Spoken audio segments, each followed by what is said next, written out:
Bienvenue sur Time is Africa. Nous sommes avec Laurentine Asika, que je rencontre quasiment une fois par an à l'occasion de ce fabuleux festival de Cannes, où nous sommes en présence pas très renforcée, mais en tout cas nous représentons le continent.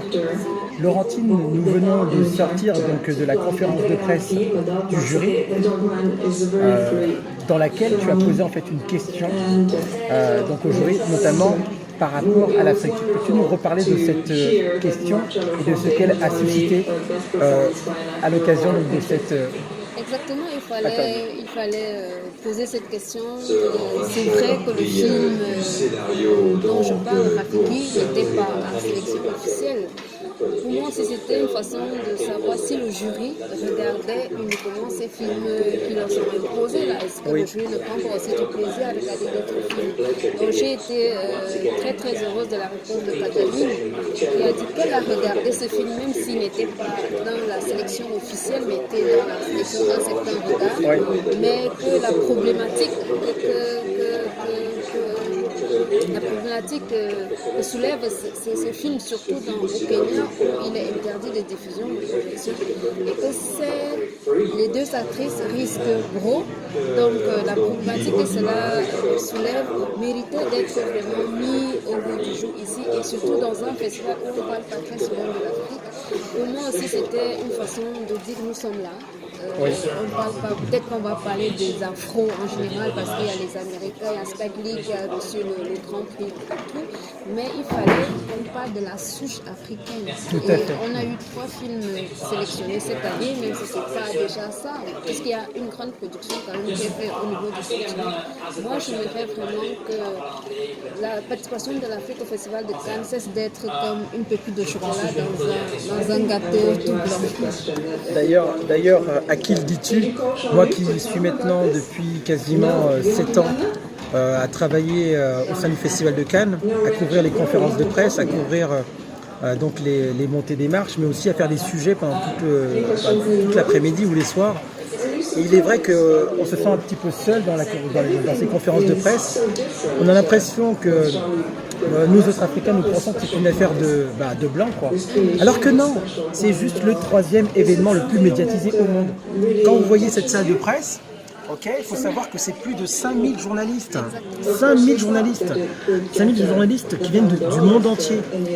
Un film, c'est la représentation la plus ultime en termes de promotion d'un continent, d'un pays ou d'une ville. C'est le meilleur ambassadeur qui soit. Tout à fait. Et en plus, c'est un ambassadeur qui est naturel, parce qu'en fait, cet ambassadeur-là, il est né de la volonté de faire ce film.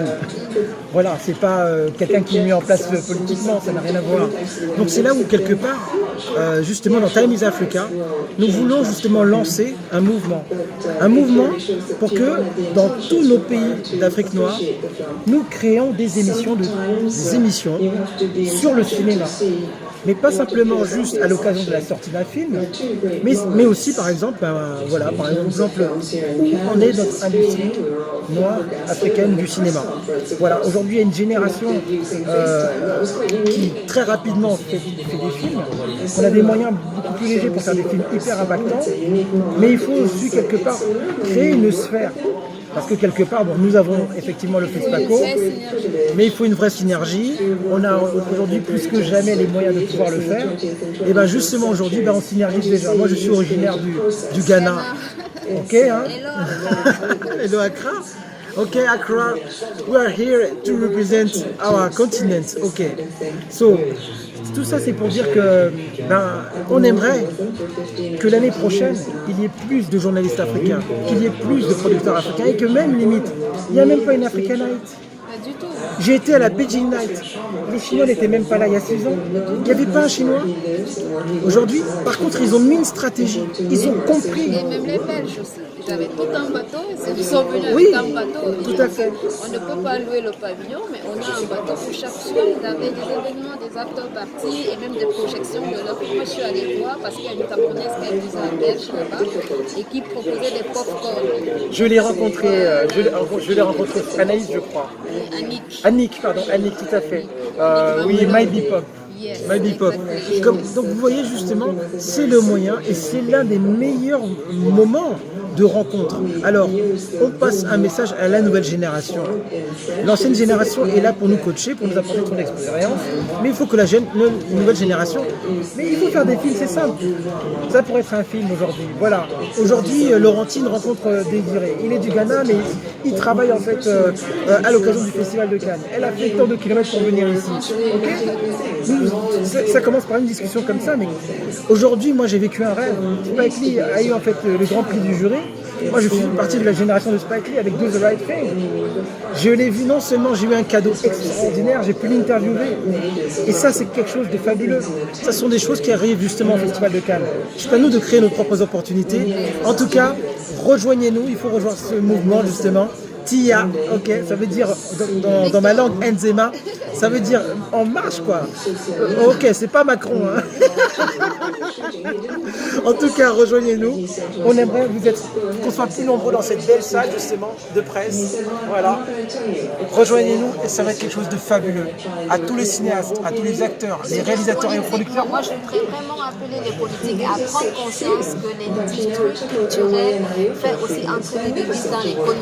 Il faut saisir ce genre d'occasion, d'événements comme le Festival de Cannes, qui est une grande vitrine. Ici, il y a le business qui tourne à plein régime. Il faut saisir ces opportunités. Pourquoi ne pas avoir un festival? Une nuit du film africain à Cannes, c'est très important. Il faut saisir aussi. On sponsor à tous ces mécènes. Vraiment, nous lançons un appel. L'Afrique doit crier. C'est parmi tous, à travers nous tous. Si nous nous contentons de dire la culture, bon, c'est juste pour le divertissement, c'est qu'on s'est trompé. En tout cas, le message est passé. On est déjà deux. On est déjà deux. Ok. À tous les sponsors, les entreprises, rejoignez ce mouvement. L'Afrique au Festival de Cannes.